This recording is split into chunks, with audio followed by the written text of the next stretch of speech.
5, 4, day 1. Nice. Okay. What we're going to do today is find the mean and standard deviation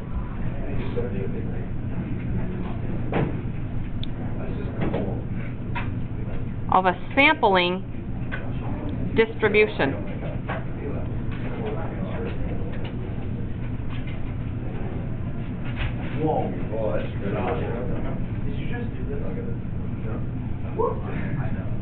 Okay. To find, it's kind of like a little theorem discovery here in this first example. You're going to find the relationship between a population mean and standard deviation and what we call a sampling distribution, the mean and standard deviation. There's a direct connection between the two. So I'm going to give you a very small population to work with. It's only going to have 4 members in it. 2, 4, 6, 8.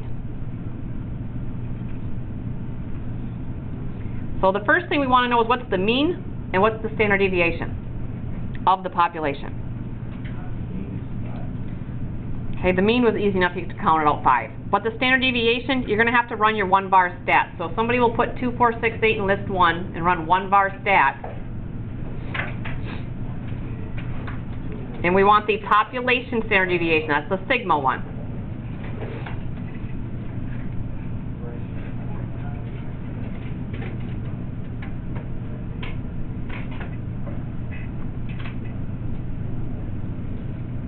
Remember, your 1-var stats gives you the mean and all kinds of information. We want the sigma off of that list. What'd you get, 1 point? No. Oh, I was going to say. It would be like 3 points or 2 points. Anybody? Somebody's got to do it. I'm not moving on until somebody does it. 2.23. 2. Yeah, 2.24. 2.24. Okay, now what we're going to do is make a sampling distribution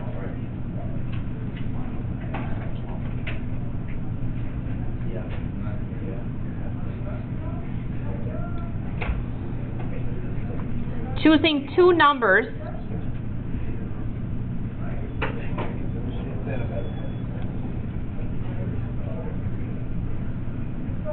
with replacement.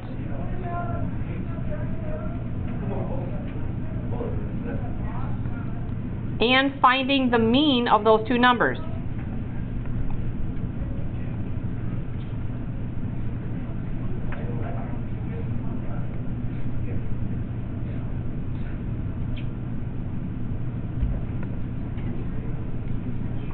So we're going to be very organized with this.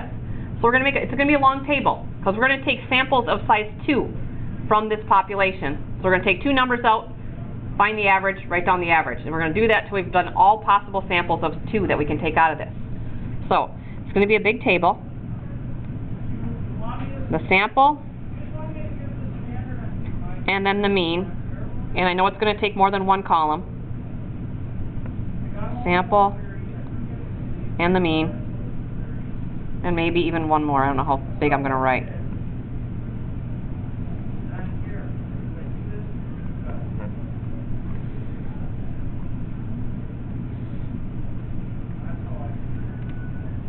So we're going to write down every single possible set of 2 numbers you can get by grabbing 2 numbers at a time with replacement. So let's grab a number, put it back, grab a second number, put it back. So let's be organized about it. Let's say I pick out the number 2 first.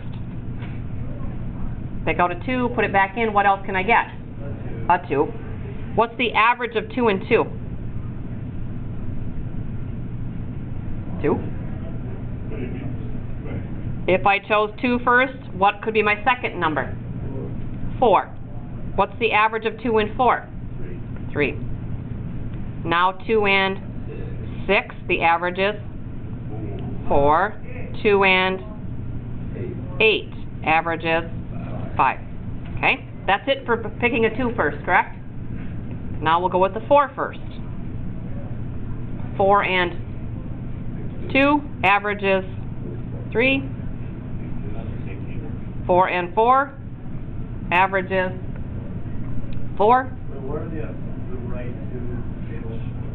It's going to be, I'm going to run out of room. It's going to be all one big table. I just don't have enough vertical room to put all one big table here. Good to know. Huh? Good to know. I have plenty of room. Oh, not me. 4 and 6, average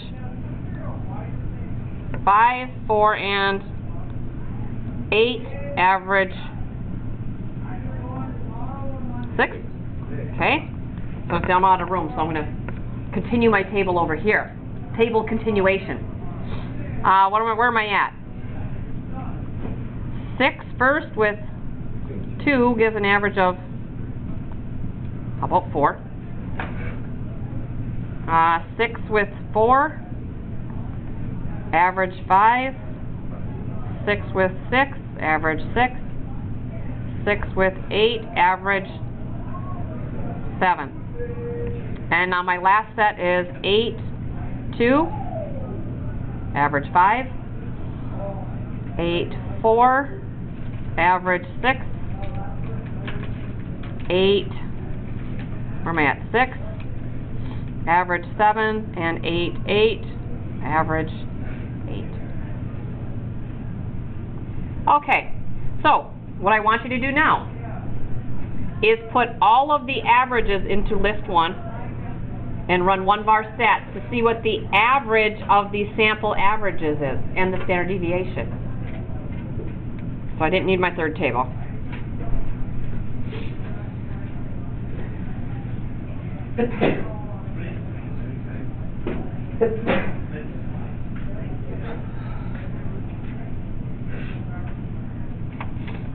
Five? You got 5? That's the average for all of them? The average of the averages. So see how I've got population average because it's every single possible sample. So, the X with the line. Put all of the means in list 1. Oh, just list one. Just list 1. The X equals 5. Okay, and then this is, you said this was 5. Okay. And then what did you get for the standard deviation of the means? 1.5. Were you here for that? Again, You are correct. Okay, so this is totally obnoxious to have to list all of these out. So we would like to have a nice connection between the mean of the population and the mean of the sampling distribution. Boy, tough connection there, isn't it? They're always going to come out the same. Now, the standard deviations obviously are different, and I could probably give you 5 years to see what the connection is. You probably wouldn't find it, so I'm going to tell you. So, let me write these, I think. So the mean, here's our 2 discoveries. First discovery, the mean of the population equals the mean of the sample means. Those are equal. The second property is that the mean of the population equals the standard deviation of the population. Actually, one more time. The standard deviation of the sample mean. To get this standard deviation, this one is equal to this one divided by the square root of your sample size. Let me write that better. The standard deviation of the sample means is the population standard deviation divided by the square root of the sample size. And I'm going to write those again on the next page.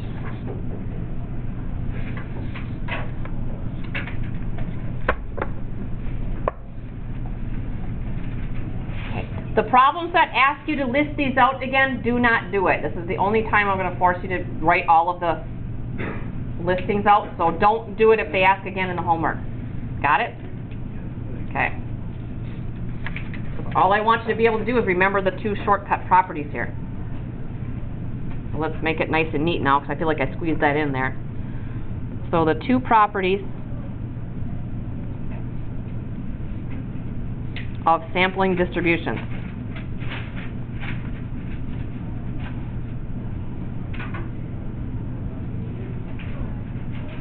of sample means.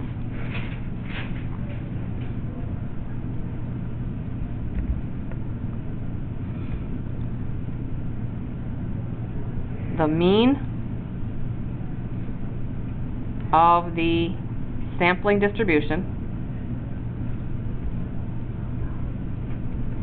is equal to the mean of the population.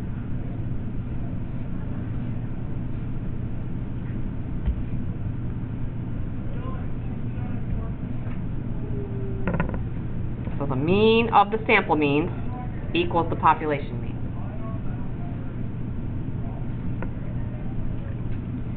And the second property, the standard deviation of the sampling distribution equals the population standard deviation divided by the square root of the sample size.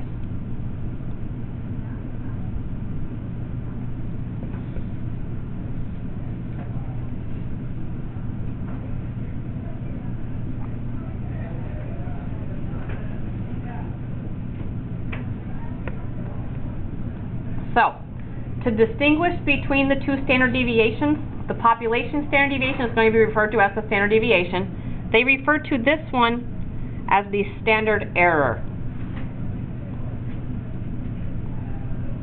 Standard error. Just to distinguish between the two. So now, can you apply these two properties to the next problem without having to make the big table? Let's find out.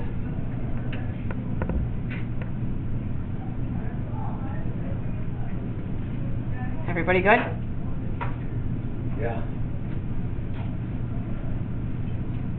Sam's good? All right.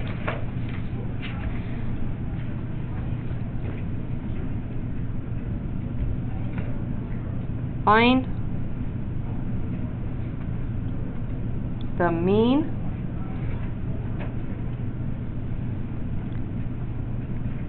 and standard error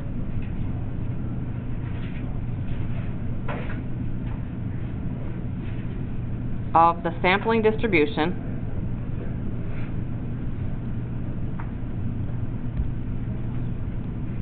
if samples of size 5 are taken from this population.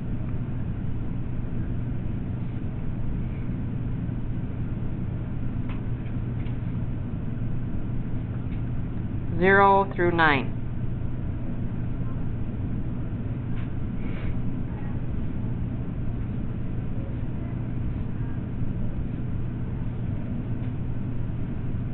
Well, first of all, just think about taking sets of 5 from that with replacement. That would be 10 choices each time. 10 to the 5th power. That'd be a big table to try and make. So, in order for me to find the mean and standard deviation of the sampling distribution, so I'm looking for the mean of the sample means and the standard deviation of the sample means. That's my goal, get these two values. Well, I know there's a direct relationship between these two values and the population mean and standard deviation. So if you know the mean and standard deviation of this population, you can get these two values very easily. So the process here, enter these into list 1, run your 1-bar stats, find the mean and the standard deviation, but pick the right standard deviation, because remember there's 2 of them on your screen. So this is a 1-bar stat.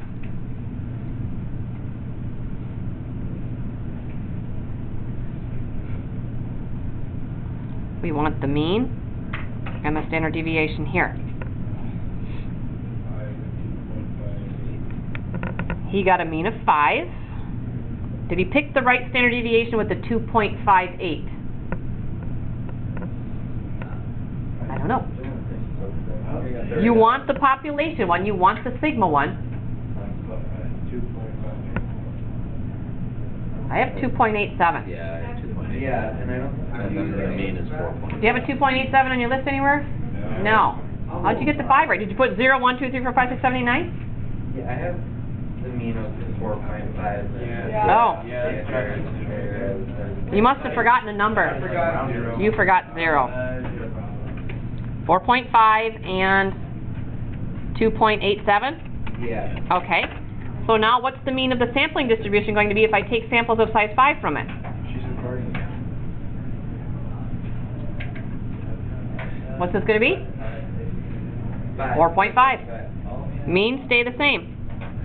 How do I get this new standard deviation? It does change. It gets smaller. 2.87 by 9. Divide 2.87 by the square root of sample size. I was taking samples of size Oh. 5.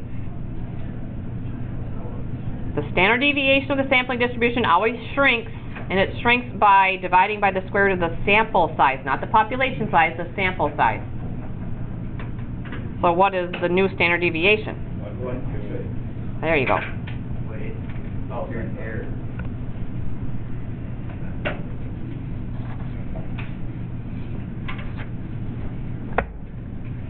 Okay. Good?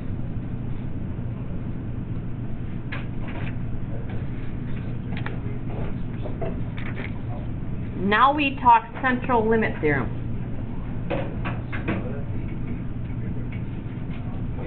Central limit theorem, which is the heart of statistics.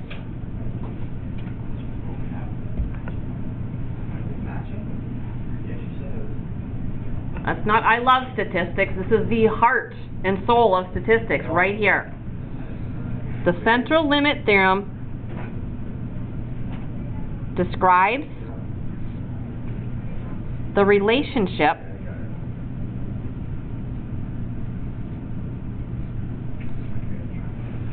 between the sampling distribution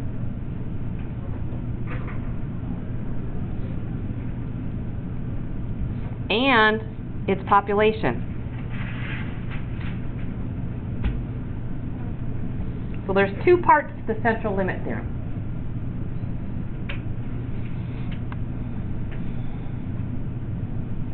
Say I've got a population of data and we make a frequency distribution for it, and say it's not nice and normal. We've been working with that normal curve. Say its distribution is just, I don't even know, not normal is my goal there. Yeah, how does it go back? Huh? You gotta go in reverse. I don't care. Well, so it's a little off. You'll survive it. My point here is that it's not normal. So make something that's not normal. Population, not normal. But, here, I'll fix it. You could still find the mean and the standard deviation. It doesn't have to be normal to find the mean and standard deviation. Any list of values has a mean and standard deviation. Now, if you take samples,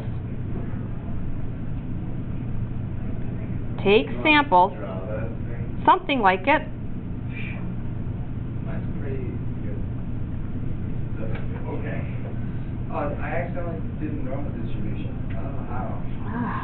don't draw normal. The one time I tried it not drawing. Okay, if you take samples of at least 30 and make a sampling distribution, you know what magic happens? The sampling distribution turns out normal. 30 is a magic number in stats. Who proved this stuff? I don't know. We just go with it. It was actually statistics. Okay. Now, the mean of this sampling distribution, just like we just learned, it equals the mean of the population. The standard deviation of this sampling distribution is going to be the population standard deviation divided by the square root of the sample size. Get out of here. Yeah, amazing. It's truly amazing. Okay? So it lets us do a lot of statistics for not knowing if the population's normal or not. You just gotta make sure you take 30 or more, and you can say a lot of stuff about that population, which you'll see. The second part, the second prong of the central limit theorem says, if your population is normal, we know that the population's normal. I gotta flip the page. Population's normal with a mean and a standard deviation. You can take samples of any size.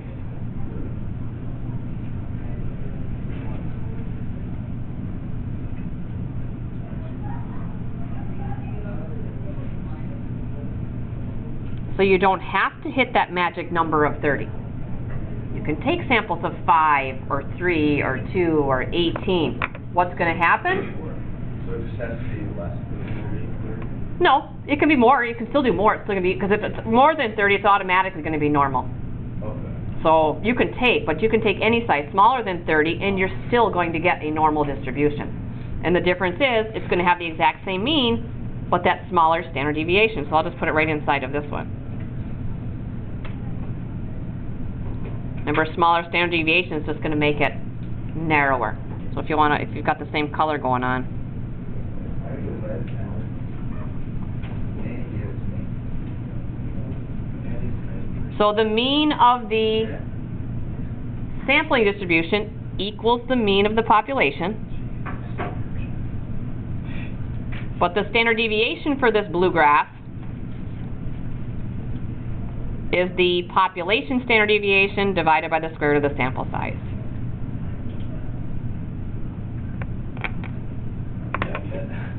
Nope. I've got one last example. Short.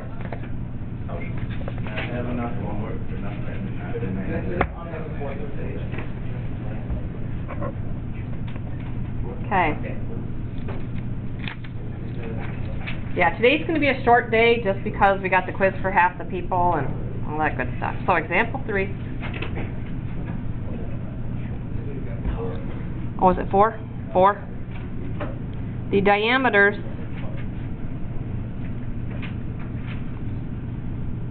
of oak trees are normally distributed.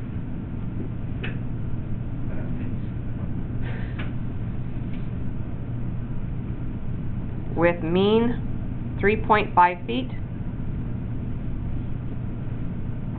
and standard deviation 0.2 feet. I want you to sketch the population and sample distribution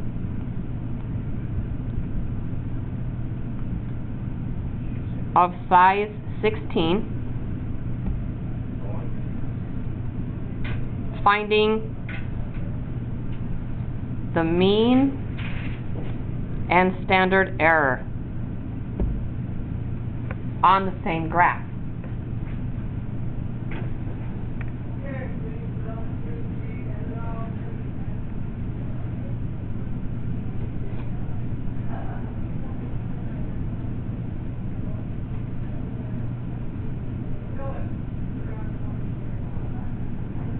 Oh, getting mean next door.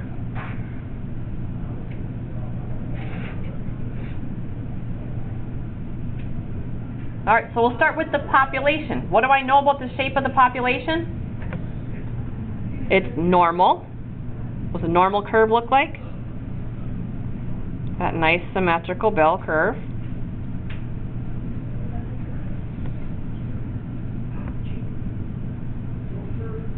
The mean of that distribution is 3.5.